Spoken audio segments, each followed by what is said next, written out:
کیا آپ جانتے ہیں وہ کون سی رات تھی جب زمین سے آسمان کا فاصلہ ختم ہو گیا؟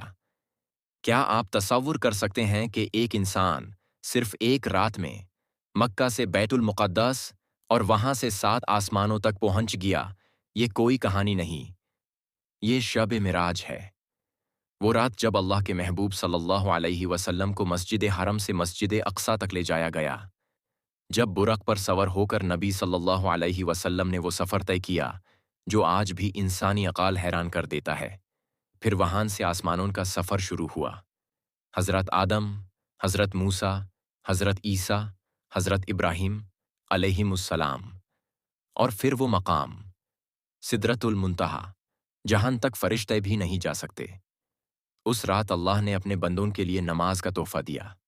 سوچئے، نماز کوئی عام عبادت نہیں بلکہ معراج کا انعام ہے۔ جب نبی صلی اللہ علیہ وسلم واپس آئے اور لوگوں نے یقین نہ کیا تو حضرت ابو بکر رضی اللہ عنہ نے صرف اتنا کہا، اگر محمد صلی اللہ علیہ وسلم نے کہا ہے تو بالکل سچ کہا ہے۔ یہی ہے ایمان، یہی ہے یقین۔ اگر آپ کا دل بھی شب معراج کا ذکر سن کر لرز گیا تو لائک ضرور کریں، اس پیغام کو شیئر کریں تاکہ اور لوگ بھی جان سکیں۔ چینل کو سبسکرائب کریں اور کامنٹس میں لکھیں سبحان اللہ۔